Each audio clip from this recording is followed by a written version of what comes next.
Hello and welcome to the channel. Today we'll be going through my clone army, that being all the official ones. If this video reaches I don't know, 5 likes maybe I'll show off my customs that I have. With that being said, let's get on with it. Firstly, we have my Bomb Squad troopers. They came in the 7913 Clone Trooper Battle Pack and have toe printing, which is unusual for the time it was released. I have 3 of these and they are luckily quite cheap. I recommend getting some if you don't have any already.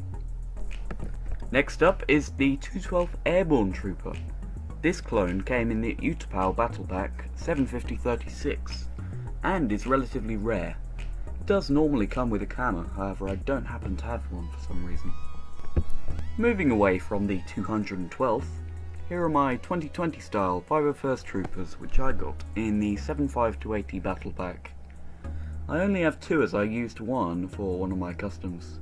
I like how they did the tan heads, as they work much better and are more accurate to the films.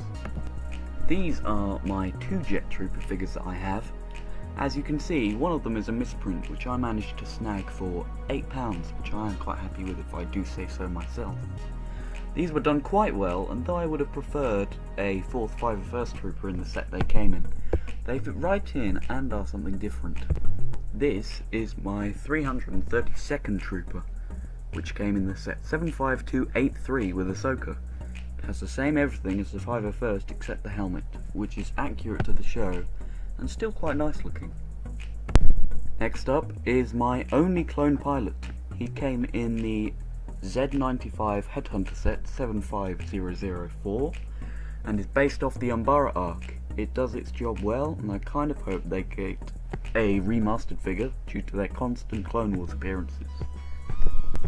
Here I have 3 501st Troopers which are based off that same arc in the Clone Wars, and they came in set 75002 and 75004. I bought the extra 2 for pretty cheap, and overall they're pretty cool. They fit in with the rest of the 501st quite well. Moving on to some of my favourites now, here is Captain Rex. His figure last appeared in 2013 in set 75013. This figure is incredibly expensive, if you didn't know already.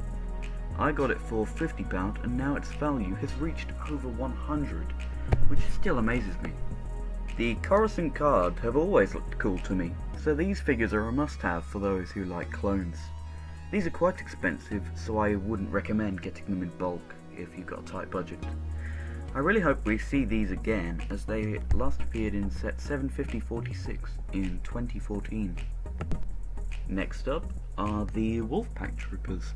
These came in set 75045 in the same year as the Shock Troopers, and to me these are just as cool.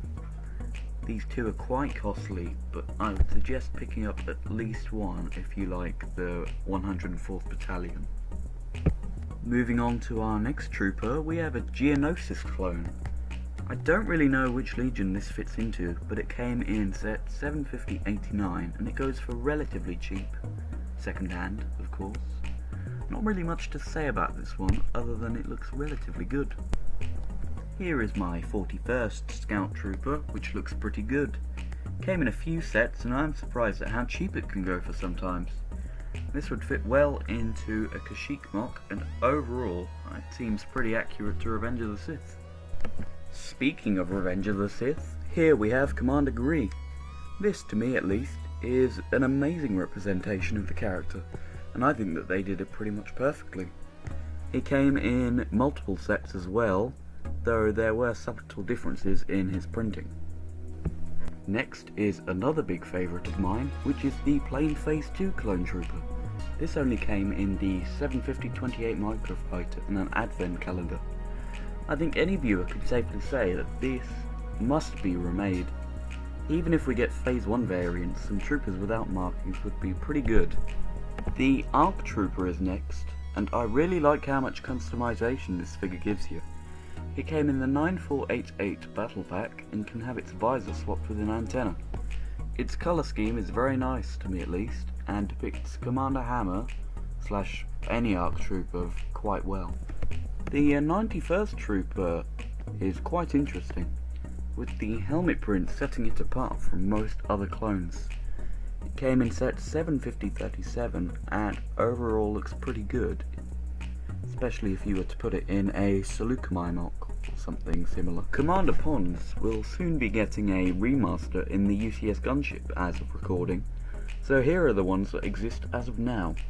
They don't have leg printing but look quite good regardless. They came in the 750-1980 TE and I can't wait to get the new one if I can. The final clone that we have for this video is the classic 2002 Phase 1. Came in plenty of sets, but it's still relatively expensive second hand.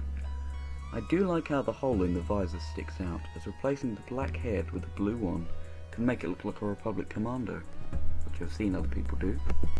Onto my vehicles, we have one ATT 750-19, two ATRTs, a Bark Speeder, and the AV Cannon 750-45. I'd like to thank you for watching the video. I enjoyed making it and don't often get to show off my LEGO Star Wars things like this. You can subscribe if you want to see more content in future, but do not feel pressured to. Thanks again, and I'll possibly see you soon.